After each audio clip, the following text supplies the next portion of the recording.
할렐루야. 감사합니다. 오늘 피곤하셔도 이렇게 나오셔서 감사합니다. 네. 오늘 계속해서 갈라디아서 5장 13절, 14절, 15절 먼저 같이 한번 읽도록 하겠습니다. 시작. 형제들아 너희가 자유를 위하여 부르심을 입었으나 그러나 그 자유로 육체의 기회를 삼지 말고 오직 사랑으로 서로 종노릇 하라. 온 율법은 네 이웃 사랑하기를 네 자신같이 하라 하신 한 말씀에서 이루어졌나니 만일 서로 물고 먹으면 피차 멸망할까 조심하라. 아멘. 제가 어렸을 때는 중국이란 나라가 되게 못 살았어요. 그런데 급속도로 최근에 성장해서 메이드 인 차이나가 요즘은 우리 옛날에 메이드 인 코리아처럼 엄청난 그 온라인 시장에서 보면 말이죠. 알리바바라는 곳이 있어요. 걔네 중국은 여러분 물건 하나를 만들어서 이렇게 하나 팔잖아요. 그러면 한 사람이 하나씩 사면 13억, 14억 개가 팔리는 거예요. 대단한 등치죠. 그런데 급속도로 성장 중인 중국이 가지고 있는 고민이 있습니다. 중국은 우리가 알다시피 사회주의 국가죠. 사회주의는 강력한 중앙 통제를 통해서 국가가 운영됩니다. 그들이 얘기하는 당, 그죠? 당. 그런데 그 넓은 땅덩어리를 엄청나게 크잖아요. 아시아 대부분을 갖고 있는데 언제까지 이런 방식으로 통제할 수 있느냐. 이게 중국의 고민이라는 거예요. 중국은 말이 사회주의 국가지 경제는 자본주의 국가입니다. 그리고 지금 인터넷 보급으로 인해서 예전처럼 통제할 수가 없는 사회가 되었어요. 정보 통제가 이제 불가능한 게 한계가 다다른 거죠. 그리고 경제적으로 이들이 성장하면서 이 인식이 달라진 거예요. 그리고 그들이 지금 억압되고 있는 그 자유에 대한 열망이 점점 커지고 있습니다. 이런 사정을 중국 지도자들이 알까요, 모를까요? 잘 압니다, 시진핑. 그래서 이제 통제를 풀고 자유를 허락하는 쪽으로 갈 수밖에 없다. 왜 중국이 지금까지 잘 이렇게 지내고 있는지 아세요? 경제적으로 풀어놔서 그래요. 자본주의로. 먹고 살기 괜찮으니까 민중들이 가만히 있는 거예요. 그래서 어느 한 나라를 통치하려면 그들에게 빵만 잘 주고 먹을 거, 입을 거 이런 것만 잘 해주면 It's okay. 괜찮은 거야. 그들이 독재를 하고 뭘 해도 그런 관이 있습니다. 중국에는 거주 이전의 자유가 없습니다. 몇 년 전까지만 해도 심천이라는 곳이 있어요. 이것이 어떤 곳이냐면 경제특구예요. 거기는 중국인도 그곳에 들어가려면 허락을 맡아야 돼요. 그러나 요즘은 많이 완화돼서 묵인하는 그런 상황인데 그렇다고 통제를 풀어주면 대혼란이 야기될 것 같은 두려움이 그 중국의 지도자들에게 있습니다. 그래서 중국 정부는 나름대로 시나리오를 갖고 있어요. 거주 이전의 자유를 조금씩 풀고 종교의 자유를 조금씩 풀고 그리고 이것저것에 조금씩 자유를 허용해서 아마 이제는 참정권이라든지 정치적인 자유도 허락할 것을 정치 평론가들은 예상하고 있습니다. 중국뿐만 아니라 이런 고민은 이슬람 사회에서도 지금 현재 있습니다. 특별히 여성 인권에 대한 지나친 억압이 이 이슬람권에는 원래 걔네들의 율법에 의해서 꽉 잡고 있어요. 근데 그것이 언제 터질지 몰라요. 두려워하고 있죠. 이슬람권도 두 가지가 있어요. 근본주의 이슬람 사회가 있어요. 아주 철저하게. 이들은 뭐 쓰고 다녀요, 여자들이? 히잡. 눈만 이렇게 하고 다녀요. 우리 성도님들 내일 교회 오실 때 한번 그렇게 하고 오셔보세요. 누가 누군지 몰라. 저분인가 이분인가 이렇게. 눈만 이렇게 보여. 사회 참여 못하게 합니다. 이것이 잘못되었다는 것을 이슬람 남자들이 알까요, 모를까요? 알아요. 그러나 이것을 하루에 풀어주면 어떤 일이 일어날지 몰라요. 그래서 이러지도 못하고 저러지도 못하고. 근본주의 이슬람 말고 좀 약간 이렇게 좀 완화된 그런 이슬람은 여자들 정치 미디어, 앵커 뭐 이런 쪽으로 이제 많이 나가고 있잖아요. 저는 교복 세대입니다. 중학교 3년 빡빡 깎고 제가 혼자 이 바리깡으로 밀고 다니시. 여러분 해보셨어요? 김사라 원사 해보셨어요? 이거 그렇게 3년 다니고 고등학교 3년은 스포츠라고 있어요. 여기 좀 이렇게 머리 긴 거.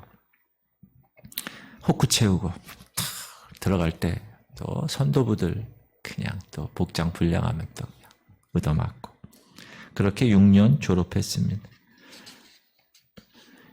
이후에 시간이 지나면서 중고생 교복 자율화, 두발 자율화. 이해가 안 됐어요. 저는 그때.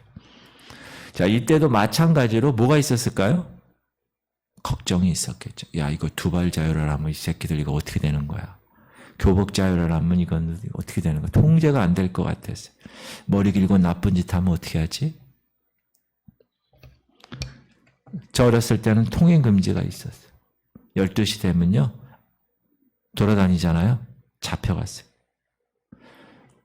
처음에 통행 금지를 교회에서도 금요일 날은요. 올라이트 가서 기도하잖아요. 그러면 12시만 넘으면 집에 갈 수도 없었어요. 그냥 강제로 밤새도록 기도를 해야 돼.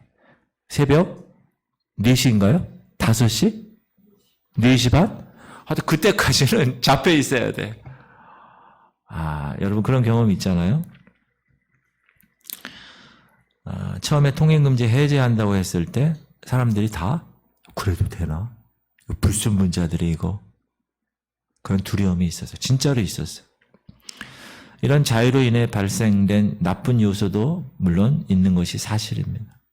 그러나 지금 이것 때문에 사회가 큰 혼란에 빠지는 경우는 없는 것 같습니다. 도리어 머리를 스포츠로 짧게 깎고 학교 가면 어떻게 하죠? 이 새끼 너 반항하는 거니? 너 머리지? 막 이렇게 하죠 요즘. 네 깍두기냐 너? 막 이렇게 선생님에게 혼납니다.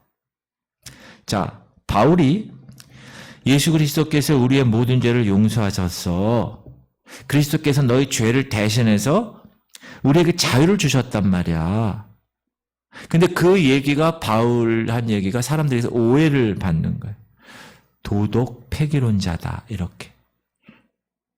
자, 로마서 8장 1절 우리가 잘 아는 대로 그러므로 이제 그리스도 예수 안에 있는 자에게는 결코 뭐가 없다고요? 정죄함이 condemning 정죄함이 없다는 거예요. 그렇게 선언했다는 거예요. 그러니까 모든 죄가 다 용서되었다는 거예요.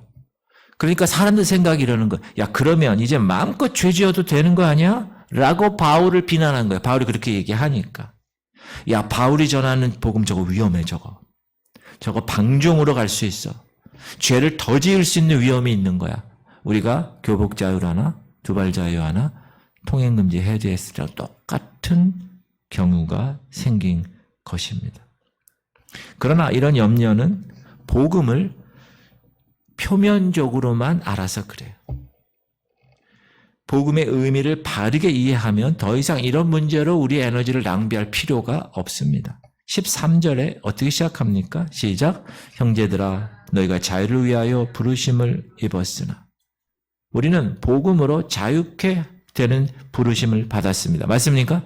자유한 우린 죄의 종이었는데 종에서 노예에서 해방이 됐다는 거예요. 자유롭게. 근데 그 자유는 여러 종류가 있죠. 그렇죠? 죄에서 자유가 있고 가난으로부터 자유, 또 무지로부터의 자유, 억압으로부터의 자유, 질병으로부터의 자유, 양심의 죄책감으로부터의 자유.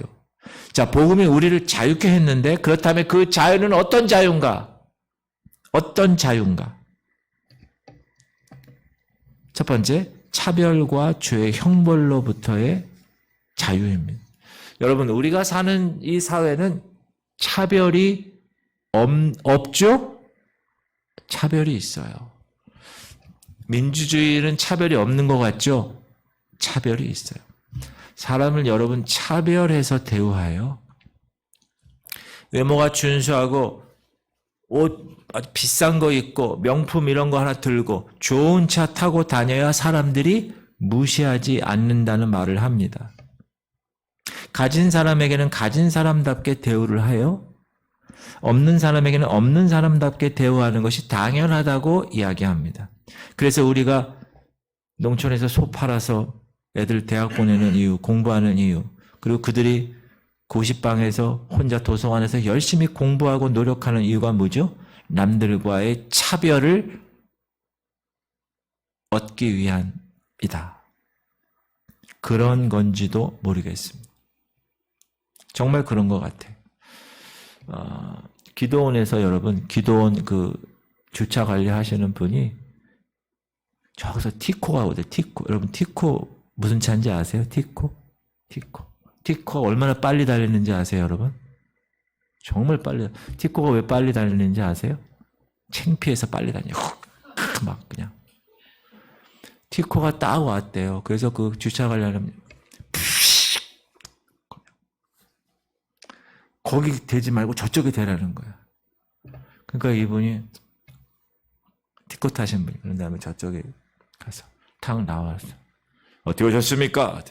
오늘 기도원 집회 제가 강사입니다. 강사 목사님을 왜 그래 어떻게 한 거죠? 차 보고 그런 거예요. 차 보고. 그래서 여러분 좋은 차를 막 젊은이들 중에 이런 이 외적인 거에 관심이 아주 급속도로 강한 애들이 자기 돈도 못 버는데 외제차 타고 다녀요. 문제가 있다고 생각해. 돈 많아서 외제차 타면 괜찮아. 근데 돈도 없는데 보이려고 문제가 있는 것입니다. 남들과 차별을 얻기 위해서 우리 인간은 살아가는 것. 그런데 복음은 여러분 우리에게 뭐라고 그럽니까?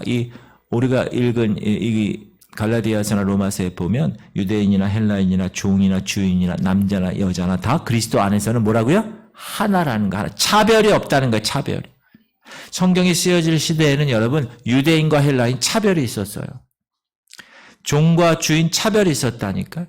남자와 여자 차별이 심했다는 거예요. 그런데 그런 문화와 그런 상황에서 복음이 나타나가지고 차별이 없다고 그러는 거예요. 차별이. 이런 외적인 차별점은 그 사람이 복음을 부르심 받는 데 있어서 아무런 장애가 되지 않아? 이렇게 선포한 거예요. 그리고 사람들은 신의 진노 아래 살고 있다고 생각한 거예요. 그래서 제가 어제 그 이작도라는 섬을 갔다 왔거든요. 그러면 막 바람이 불고 막 이러면 섬 사람들이 뭐해요? 바다의 신에게 비나이다 비나이다 우리 배에 오늘 출항하는데 고기 많이 잡히게 하시고 바람 불지 않게 하시고 물에 빠지지 않게 이렇게 하잖아요. 홍수, 지진 뭐 이런 자연재해가 있으면 어떻게 생각하죠? 신이 노했다고 생각합니다. 사람들은 자기에게 불행한 일이 닥치면 내가 뭘 잘못했다고 내가 이런 일을 당합니까? 라고 생각하는 거예요.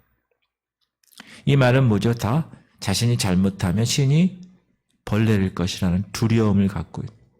성경도 죄의 삭은 사망이라고 선포했습니다. 그런데 복음이라는 것이 이런 하나님의 진노, 이 죄에 대한 형벌로부터 자유했다고 선포해 주는 거예요. 얼마나 귀한 일이에요, 복음이라는 게. 여러분이 지금 전도 대상자를 통해서 복음을 전하고 계십니까?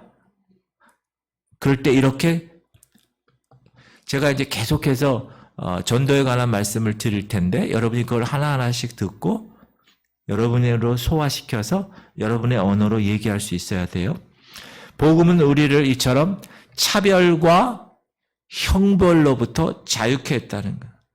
우리에게는 은혜로 거저 부름 받은 자유케 하는 부름을 받은 존재들입니다. 근데 우리에게는 공짜였지만 그것을 주신 은혜의 주인공인 그분에게는 뭐죠? 하나님이 지불하신 거는 엄청난 거였죠. 뭐였죠? 독생하신 아들을 죽여서 우리에게 주신 것입니다. 하나님이 지불하실 최고를 지불하신 것입니다. 이것을 생각하면 우리에게는 값싼 복음이 아니어야 된다는 거예요. 그래서 복음을 들을 때마다 하나님의 아들인 보잘것없는 나를 통해서 이렇게 십자가에 달려 돌아가서 내 죄를 해결하셨어? 그 감격이 막 여기 있어야 돼요. 여러분 여러분이 한 10억 정도 빚졌어. 저한테. 근데 제가 집사님 제가 탕감해 드릴게. 10억. 집사님 10억 탕감해 드린다니까? 그러면 그 빚을 졌잖아요. 그분이. 누군가의 큰 사랑의 빚을 진 사람은 그 마음이 어떠냐 하면 탕감해 준 그분에 대한 감사가 당연히 있죠. 그렇죠? 그리고 그 사람이 좋아하는 것을 하고자 하는 열망이 생기게 돼 있어요. 하나님의 독생자, 홀로 날생, 홀로 존재하시는 아들 예수 그리스도가 이 땅에 오셔서 돌아가셨다는 그 사건. 얼마나 큰 빚을 진 거예요. 그러니까 그분이 좋아하는 거를 우리는 할 수밖에 없는 그런 마음이 생겨야 되는 거예요. 여러분의 신앙생활에 있어서 그런 마음이 막 생겨야 돼. 그게 정상적인 신앙생활. 왜? 빚 줬으니까. 탕감해 주셨으니까. 그리고 우리를 위해서 대신 희생하신 예수님께서 이 땅에서의 모든 사역을 다 마치시고 이제 하늘로 올라가시면서 우리에게 또 다른 보혜사를 주셨어요. 누구죠? 성령님. 그 성령님이 복음으로 진정 거듭 태어난 사람들 안에는 그 마음에는 그 심령에는 누가 있어요? 성령님이 계시는 거예요. dwell. 여기에 거주하고 계시는 거예요. 그 성령께서 우리 이 안에 계시면서 일하시는 거예요. 마음을 어떤 땐 두드리시는 거예요. 뭐 할 때 하나님이 싫어하는 일을 하면 성령님이 막 두들겨 근심하고 걱정해. 야, 너 그거 아니지 않니? 계속. 그러면 맞아요. 성령님 알았어요. 그리고 딱 유턴해서 하나님 원하시는 길로 가는 것. 그것은 하나님과 가까이 동행하도록 성령께서 그렇게 하시는 것. 그래서 여러분 항상 성령이 이 안에서 여러분을 계속 컨트롤하실 수 있게끔 내어드려야 되는 거예요. 그게 주도권을 이양하는 거예요. 이제 내가 사는 게 아니요. 내 안에 예수 그리스도의 영이 사는 거예요. 그 내가 말하는 거나 내가 행동하는 거나 내가 김장에서 뭐 할 때도 말이죠. 이래야 되는 그렇죠? 얼마나 성령께서 그렇게 하는 거야. 너무 좋아. 너무 좋아. 아유, 오늘은 이번에 왜 이렇게 배추가 많다는 거예요? 이렇게 사람이 많아요. 몇 박스요? 그냥. 그런 게 아니라, 이번엔 더 많이 우리가 하네요. 너무너무. 아유, 이거 몇 개까지 하는 거야? 내가 이거 이러면, 응? 성령께서 우리에게 이 안에 하나님의 놀라운 기쁨을 막 주셔가지고 그분이 일하시게 내어드리는 삶이 성령 충만한 사람이에요. 그런 성령 충만한 사람들이 다 되시기 바랍니다. 그런데 그리스도인들이 자꾸 어떤 생각을 갖냐 하면 자기 얘기는 잘 안 하는데 딴 사람 저 사람 구원 받았나? 저 사람 혹시 구원 취소되는 거 아니야? 어떤 사람이 목사에게도 묻고 그런 경우가 있잖아요. 왜 그런가 보면 납득되지 않은 사람들이 있기 때문에 그래요. 자, 쉽게 얘기하면 교회 다닌다고 하는데 입에서는 성경이 줄줄줄줄 나오는데 딱 보면 하나님의 영이 있는 사람 같지가 않아. 정말 진정으로 저 사람 예수님 만난 것 같지가 않아. 복음으로 가득 차서 열정이 있는 것 같지가 않아.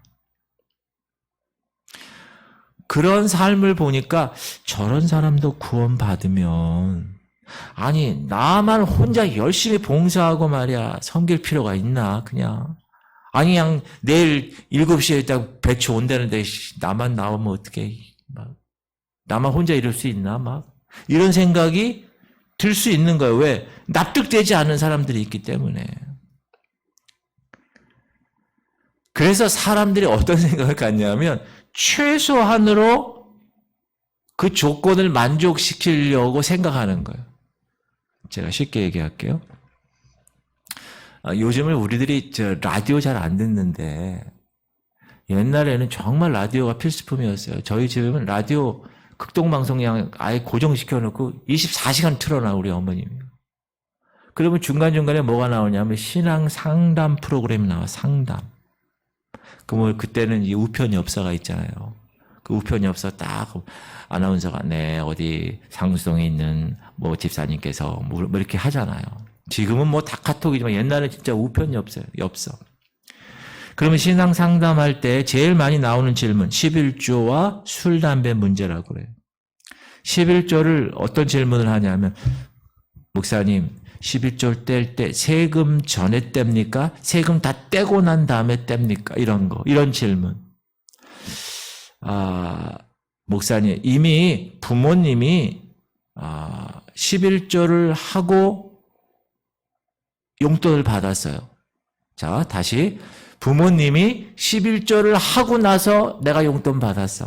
그러면 그것에도 또 11조를 해야 됩니까? 이런 질문들. 네. 성경에 또 이런 질문. 목사님, 성경에 담배 이야기 없지 않습니까? 담배 이야기. 술은 취하지 말라고 그랬지 마시지 말라고 그랬나요? 이런 질문이 제일 많다는 거예요.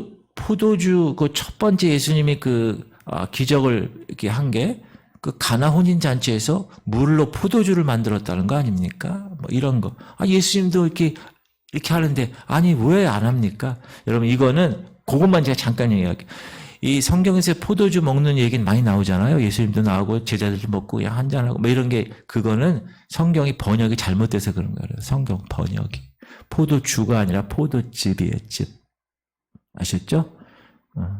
그리고 와인이라는 그 말 자체가 그냥 알코올이 들어간 것도 있긴 하지만 그렇지 않은 즙이 와인이에요. 영어에. 그러니까 와인 한잔 합시다. 그러면 이게 잘못 이렇게 해석될 수 있어요. 성경이 그래서 여러분 번역이 되게 중요한 거 번역이. 다 포도즙으로 해석해야 돼요. 포도즙으로. 그러니까 예수님 포도주 마셨으니까 나도 포도주 마셔. 그게 아니에요. 포도즙입니다. 포도 꽉 누르면 그거 나오잖아요. 그거예요. 그거.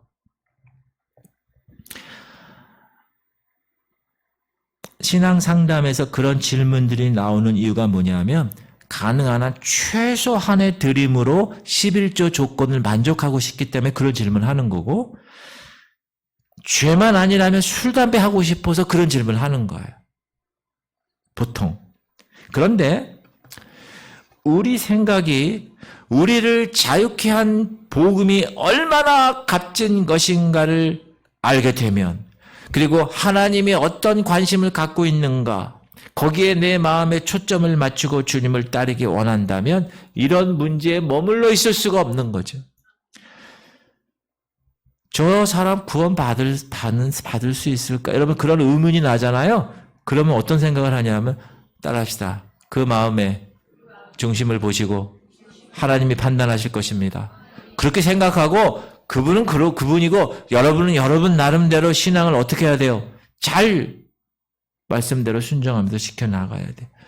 어떤 마음으로 나를 자유케 하신 하나님의 부르심 반응하는 거야. 그에 너무 감사해요 하나님. 제가 오늘 아침에 그냥 팥 써느라고 쪽파 다 까느라고 힘들었는데도 이렇게 나왔어요. 이렇게 하나님께 반응하는 거야. 왜? 나를 자유케 하신 것이 너무 감사해서. 그거는 돈으로도 그거는 어떤 것으로도 바꿀 수 없기에. 그래서 하나님의 거룩한 자녀들은 이렇게 나오는 거예요. 너무 감사한 일이라고 생각해 저는. 두 번째 우리가 생각할 것은 이제 종 노릇하는 자유. 말이 이게 약간 좀 역설적이죠.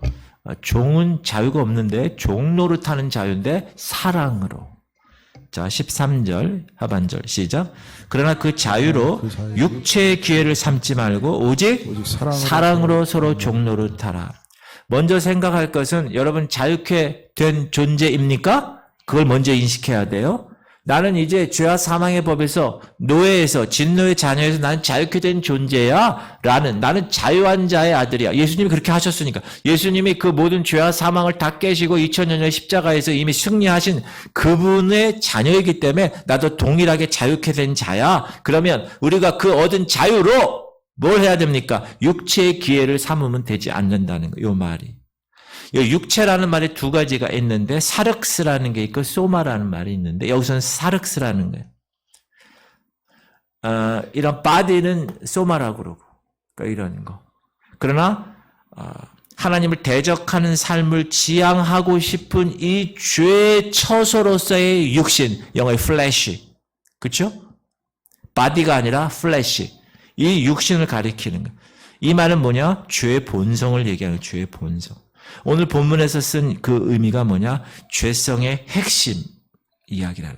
너희들이 자유케 하면 뭘 받았으면 그거 가지고 육체의 기회를 삼지 마. 죄 짓지 말라는 거예요. 육체를 만족하기 위해서 살면 안 된다는 게 그 자유로.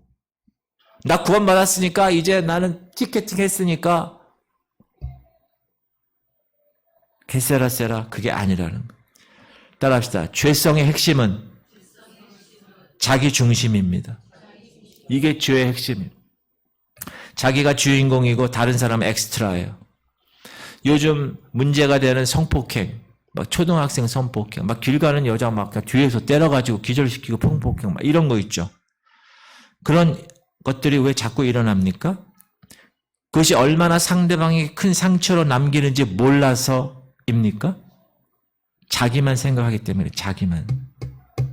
여러분 서로 돕는 배필 부부관계에서도 한쪽이 주인공이 되고 한쪽이 엑스트라가 되면 그 부부관계는 불행한 관계가 되는 것입니다.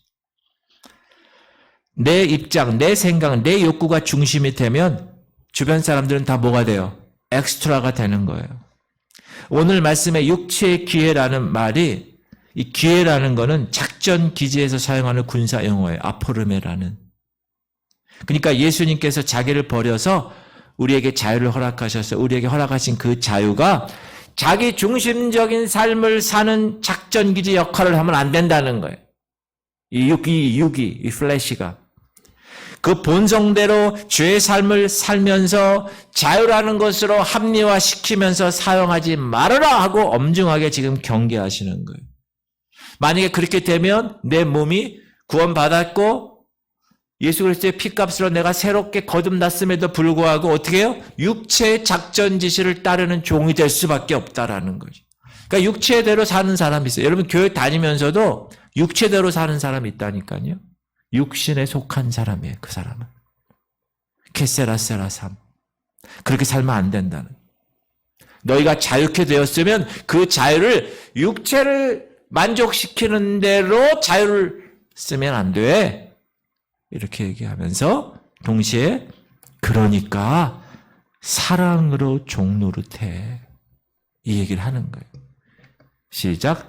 그리스도께서 우리를 자유롭게 하려고 자유를 주셨으니 그러므로 굳건하게 서서 다시는 종의 멍에를 매지 말라. 종의 멍에를 매지 말라. 이거 지난 시간에 그렇게 해놓고 오늘은 종노릇하라. 목사님 이게 뭡니까? 모르겠습니다. 예수 그리스도의 수제자인 베드로도 이렇게 얘기하죠.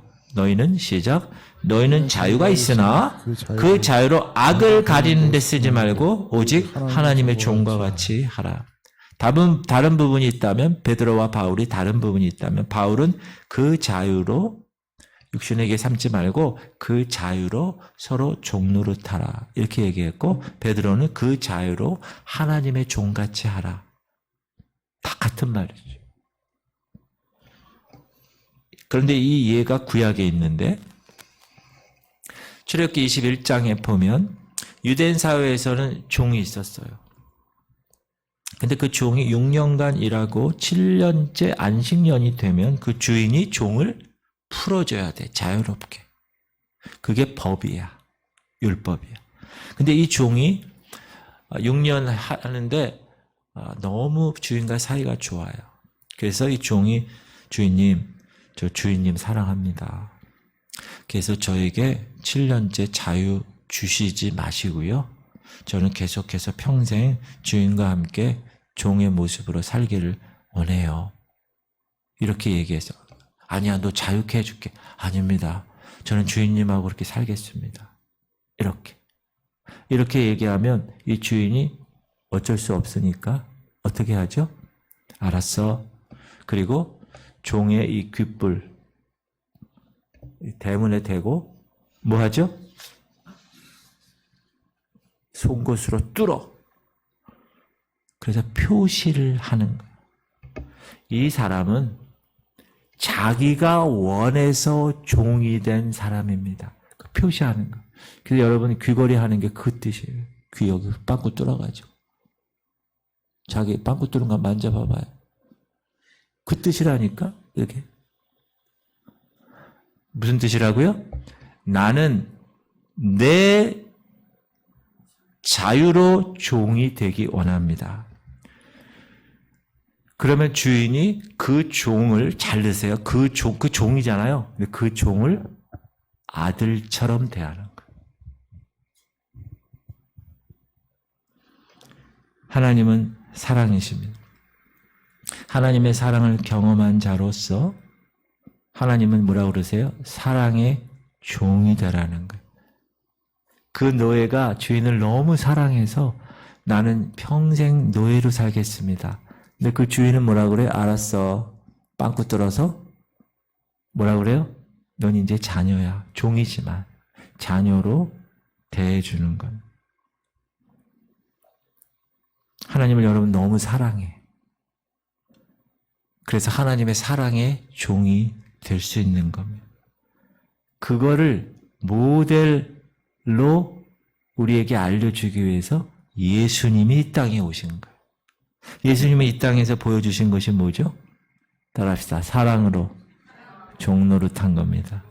예수님이 그렇게 된 거예요. 하나님의 종으로 그 역할을 수행하신 거예요. 왜? 이 땅에 죽으러 오신 거죠. 모든 인간의 죄 문제를 해결하시려고. 그런데 여러분 이 역할은 자유한 자만이 할 수 있는 거예요. 자신의 자유로운 의사에 따라서 스스로 책임질 수 있는 것이 자유입니다. 여러분 종이 하는 거는 자발적인 행동이 있어요? 없어요. 시키면 하는 거예요, 종은. 그래서 종에게는 책임을 물을 수가 없어요. 그런데 자발적이지도 못하고 책임도 질 수 없는 사람이 어떻게 사랑할 수 있을까요? 자, 어떤 종이 와서 예를 들면 이런 거예요. 제가 당신을 사랑합니다. 나와 결혼해 주세요.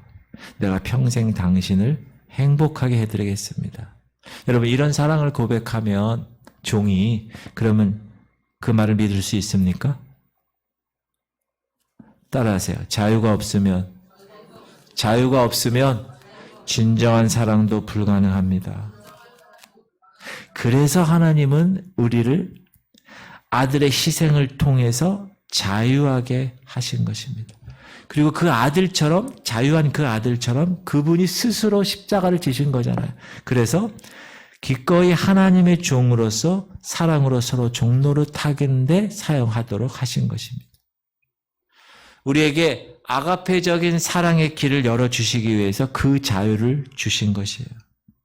그래서 여러분이 그 자유를 얻었다면 이제 그 고귀한 예수님 목숨값을 얻은 그 자유를 저급한 자기 중심의 육체의 욕망을 채우는 데 사용해서는 안 되는 것입니다. 예수님을 따라서 서로 필요를 위해서 채워줄 수 있어야 됩니다. 다른 사람을 사랑하기 위한 자유이기 때문에 그렇습니다.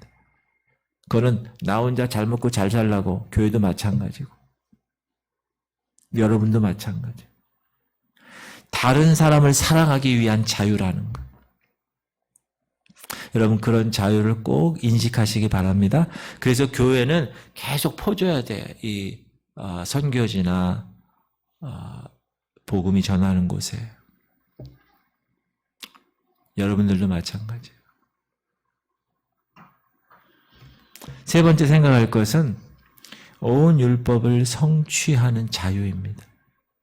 자, 14절, 15절 시작. 온 율법은 내 이웃 사랑하기를 내 자신같이 하라 하신 말씀에서 이루어졌나니 만일 서로 물고 먹으면 피차 멸망할까 하더라.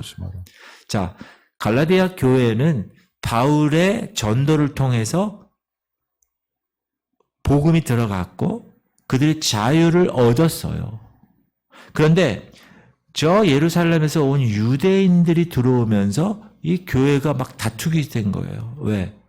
아니 믿음으로 구원받는 게 맞는 거야? 아니면 할례도 좀 행하고 율법도 좀 행해야 구원받는 거 아니야? 이런 갈등, 이런 혼란과 다툼을 15절에서 바울은 뭐라고 그래요? 서로 물고 먹는다는 거. 그러면서 13절에 서로 종 노릇하라는 말과 대조를 이루게 하시죠. 이건 무슨 말이냐? 사랑으로 서로 종 노릇하지 않으면 어떻게 된다고요? 서로 물고 먹는 일이 벌어진다. 여러분 교회에서 그런 일 벌어지는 거 여러분 알아요? 그 왜 그렇죠? 서로 종 노릇하지 않으니까 그렇게 되는 거예요. 그걸 가르쳐야 돼요, 목사가 성도들에게. 그렇지 않으니까 서로 물고 뜯는 거예요.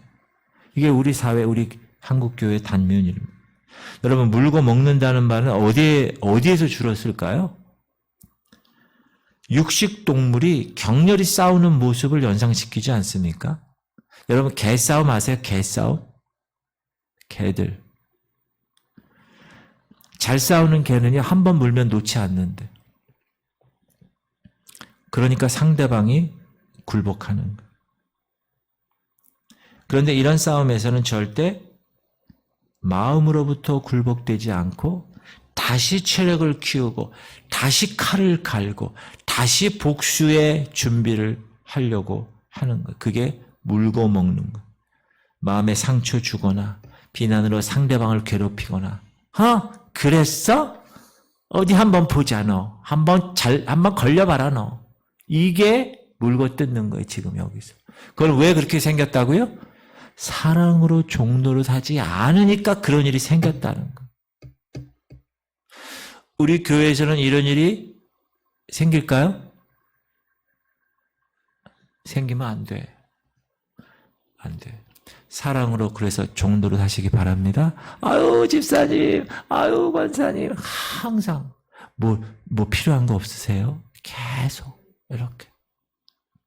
그래야 하나님이 우리를 자유케 한 자유인으로서 살아가는 가장 최소한의 예의가 서로 사랑으로 종노릇하는 거라고 오늘 얘기한 거잖아요. 사랑하는 성도님들, 율법의 정신은 원래 사랑입니다. 사랑. 율법을 두 가지로 딱 요약했잖아요. 예수님이 뭐라고 그랬죠? 하나님 사랑, 이웃 사랑. 이 두 가지는 온 율법과 선지자들의 강령이니라 그랬어요. 두 가지로 요약한 게 그거예요. 그래서 여러분 사랑으로 서로 종노릇하는 거예요. 그러면 어떻게 되는 거예요? 온 율법을 성취하는 거예요. 간단하죠. 근데 오늘 본문은 네 이웃 사랑하기를 네 자신같이 하라. 이 말씀을 실천하면 너는 율법을 성취한 자가 되는 거야. 자, 서로 사랑으로 종노릇하라. 어떻게 하는 게 서로 사랑으로 종노릇하는 거예요? 누구의 종노릇하라는 거예요? 자, 여기 두 분이 계신데 서로 종노릇하라고 그러는 거예요. 장미정 집사님, 이선혜 권사님 두 분이 계셔. 그러면 장미정 집사님은 누구의 종노릇하라는 거예요? 이선혜 권사님에게 종노릇하라. 이선혜 권사님은 누구에게 종노릇하라는 거예요? 장미정 집사에게. 따라 그렇게 가능해요? 자, 따라합시다. 서로 종노릇하라. 여러분 이게 이웃을 사랑하라는 얘기예요. 서로 종노릇하는 거예요. 종노릇하려면 어떻게 해야 돼? 그 사람의 필요를 살펴볼 수 있어요. 아, 저 사람 뭐가 필요할까? 여러분이 여러분 자신 필요 살펴보잖아요.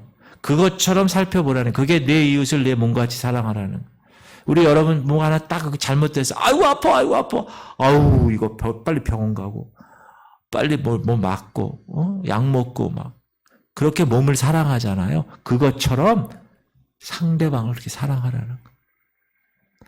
상대방이 뭐 다침, 아유 그거 뭐 잘 됐다고 할 수 없고, 아이고 뭐 해봐, 뭐 빨리 뭐 어떻게 해봐, 이렇게 하는 게 아니라 아이고 가가지고 막 우리 병원에 같이 가요. 그게 서로 종노릇하라는 거예요. 사랑하는 성도들, 우리는 자기 중심성을 가지고 있습니다. 그래서 자기를 사랑하는 것은 자동으로 돼요. 여러분 자기 학대하는 사람 있어요? 24시간? 그런 사람은 없어요, 이 세상에. 자기는 사랑하게 돼 있어요, 본능적으로. 자동으로 됩니다. 그런데 이웃 사랑하는 거 자동으로 돼요, 안 돼요? 자동으로 안 돼, 이거는. 그러나 나를 이웃으로 대치해. 그러면 된다. 그래서 예수님 뭐라고 그러죠? 남에게 대접을 받고자 하는데도 대접하라. 그 말씀을 하시잖아요. 율법이 필요 없는 건가요? 아니요. 율법은 필요해. 지켜져야 돼. 근데 예전에는 우리가 예수님을 만나서 자유케 되기 전에는 따라합시다. 무서워서 지켰다. 두려워서 지켰다. 그것이 의무였다. 그러나 이제는 사랑하기에 지키는 거예요. 얼마나 중요한 말이에요. 사랑할 자유가 생겼기 때문에 지키는 거예요. 사랑의 동기가 여기서 막 올라오니까 지키는 거예요. 그 말씀을. 목사님, 율법은 구약 아닙니까? 그거 지켜야 되니까 신약시대. 그게 아니라 내가 진정으로 거듭나고 내가 주님의 사랑을 진정으로 받으면 주님이 요구하시는 그것이 자동으로 나는 할 수밖에 없는 존재가 된다는 거예요. 그게 성숙한 사람이라는. 동화책 중에 저기 승주 성주가 있는데 동화책 중에 사랑이라는 동화책이 있는데 아주 화목하고 단란한 가정이 있는데 두 형제가 살았어요. 근데 형이 아팠어. 병원을 갔어. 진단이 나왔는데 백혈병이라는. 그래서 피를 갈아야 되는데 형과 맞는 피가 동생밖에 없는 거예요. 어린 동생. 그래서 어린 동생에게 이 부모가 설명합니다. 야, 형이 지금 형아가 병에 걸렸어. 피를 수혈하지 않으면 안 돼. 근데 네 피가 형에게 줄 수 있는 피야. 네가 형의 목숨을 위해서 네 피를 주지 않겠니? 그렇게 말을 했어요. 그러니까 이 동생이 한참 생각하더니 알겠다고 대답을 한 거예요. 그리고 형에게 수술하기 위해서 병실로 들어가는 침대에서 슬픈 얼굴로 엄마에게 이런 얘기해요. 엄마, 그럼 난 언제 죽는 거야? 이 동생은 형의 목숨을 위해서 내 피를 주면 자신이 죽는 줄 알았던 거예요. 그럼에도 형을 살리기 위해서 수혈을 결정한 거예요. 이 동생은. 그러니까 대단한 결정이죠. 이 동생. 1950년대 초반에 50년대 여러분 태어나기 전이죠. 여기는 태어나신 후고 1950년 초반에 미국 캘리포니아 주에 이세벨이라는 이름을 가진 한 신앙인이 살았습니다. 근데 이 여인이 첫 아들을 낳다가 하반신 마비가 돼요. 근데 그때 보험을 들어놨어요. 근데 아기 낳다가 하반신이 마비가 되니까 보험회사에서 큰 돈이 보험금으로 나왔어요. 자신의 몸은 지금 마비가 되어서 밑에 하체는 점점 죽어가는데 물론 그 돈으로 자신의 생명을 조금 연장하는 데 사용할 수도 있고 병원을 좀 특실해서 좀 더 나은 환경에서 지낼 자유도 있었어요. 돈을 탔으니까. 자유가 있어요. 근데 어느 날 TV에서 이 미국 여인이 50년대니까 한국의 6.25 전쟁에 관한 보도를 들어요. 그리고 전쟁 후에 수많은 고아가 길가에 버려지는 것을 TV를 통해서 보게 돼요. 그래서 이 여인은 결심해요. 자기가 누릴 그 놀라운 보험금 자기가 자유롭게 다 할 수 있었어요. 그러나 이 이세벨이라는 여인은 이 보험금을 자기를 위해 사용하지 않고 한 번도 가본 적이 없는 저 아시아 극동에 있는 한국 땅에 보냅니다. 당시 한국 복음 선교회에 보내지죠. 그래서 이 보험금으로 고아원을 세우고 1965년에 그 고아원을 학교로 만듭니다. 이세벨의 남편이 데이비드인데 처음에는 아내의 생각이 이해되지 않았대요.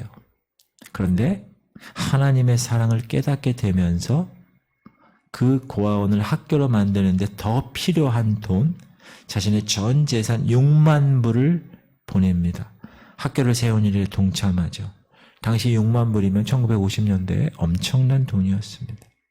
이 학교가 어느 학교인지 아세요? 부산에 있습니다. 이름이 이사벨, 아이고, 제가 사진을 안 집어넣네. 이사벨 여고입니다. 지금까지 수많은 학생들을 기독교 정신으로 공부시켜 배출한 학교예요. 지금은 남녀공학이 됐어요. 그래서 이사벨 고등학교가 됐어요. 사랑하는 성도님들, 제가 질문 드립니다. 여러분의 생애가 지금 한 달 남았다고 가정해 볼까요? 어떻게 살기 원하십니까? 이 시간을 의미 있는 일을 위해서 사용하려 하지 않겠어요? 다? 우리가 하나님 알기 전에는 무엇을 위해 살았습니까? 나를 위해 살았어요. 자기 중심적으로 살았어요. 근데 하나님이 두 번째 삶을 우리에게 주었어요. 자유케 하셨어요. 그러면 여러분, 이 두 번째 삶도 자기를 위해서 살 것입니까? 자기만을 위해서, 내 가족만을 위해서 살기에는 너무나 큰 희생의 빚을 졌어요. 너무나 아까운 삶이에요. 한 달이란 기간. 한 달밖에 못 산다면?